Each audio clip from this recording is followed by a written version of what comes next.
بسم اللہ الرحمن الرحیم الحمد لأہلہ والصلاة علی اہلہا۔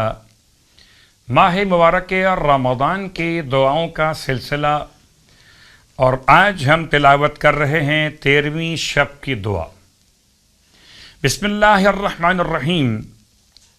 یا جبار السماوات و جبار الارضین وَيَا مَن لَهُ مَلَكُوتُ السَّمَاوَاتِ وَمَلَكُوتُ الْأَرْضِينَ وَغَفَّارُ الذُّنُوبِ وَالسَّمِيعُ الْعَلِيمُ الْغَفُورُ الْحَلِيمُ الرَّحِيمُ الصَّمَدُ الْفَرْدُ الَّذِي لَا شَبِيهَ لَكَ وَلَا وَلِيٌّ لَكَ أَنْتَ الْعَلِيُّ الْأَعْلَى وَالْقَدِيرُ الْقَادِرُ وَأَنْتَ التَّوَّابُ الرَّحِيمُ أَسْأَلُكَ أَن تُصَلِّيَ عَلَى مُحَمَّدٍ وَآلِهِ وَأَن تَغْفِرَ لِي وَتَرْحَمَنِي إِنَّكَ أَنْتَ أَرْحَمُ الرَّاحِمِينَ۔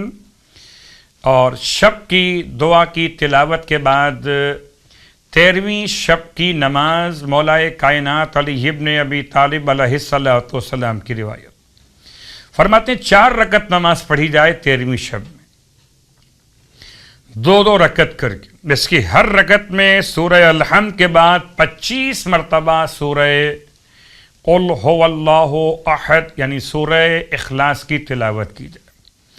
امام فرماتے ہیں جو شخص 13ویں شب میں یہ نماز پڑھے گا، پروردگار عالم اسے پلے صراط پر سے بجلی کی طرح سے گزار دے گا۔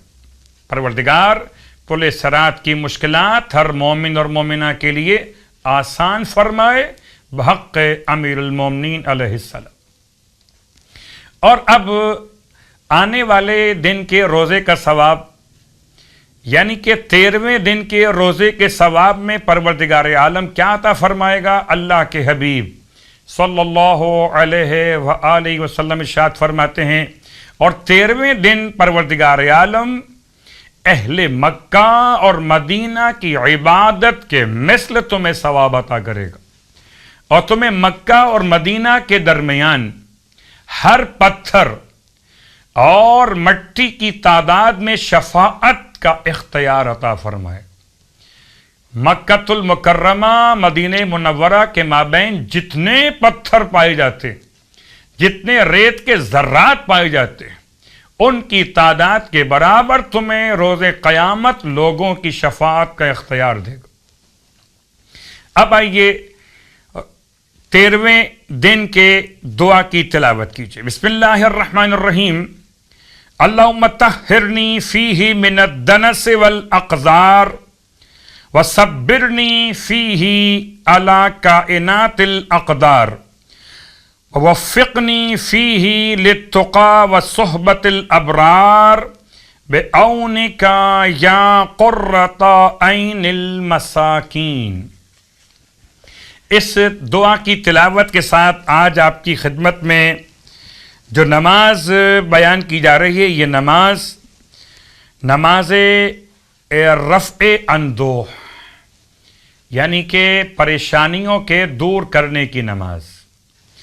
یہ نماز امام سید سجاد علیہ السلام کے نام سے بھی منسوب ہے۔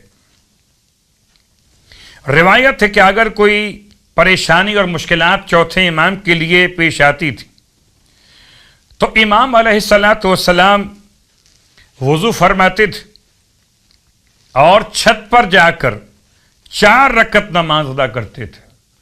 یعنی چھت کا مطلب اگر آپ کے یہاں ممکن نہ ہو تو آپ اپنے گھر کے صحن میں، ورنہ جہاں ممکن ہو یہ 4 رکعت نماز 2 رکعت کر کے، نماز کی نیت نماز امام سجاد علیہ السلام برائے رفع اندوہ قربتاً الی اللہ۔ 2 رکعت پھر 2 رکعت۔ رکعت اول میں الحمد کے بعد سورہ زلزال کی تلاوت، رکعت دوم میں الحمد کے بعد سورہ اذا جاء نصر اللہ کی تلاوت، اس کے بعد 2 رکعت نماز، رکعت سوم میں الحمد کے بعد سورہ کافرون کی تلاوت، اور اس کی آخری رکعت میں یعنی رکعت چہارم میں الحمد کے بعد سورہ توحید کی تلاوت. یہ دو رکعت کر کے 4 رکعت نماز مکمل امام فرماتے تھے.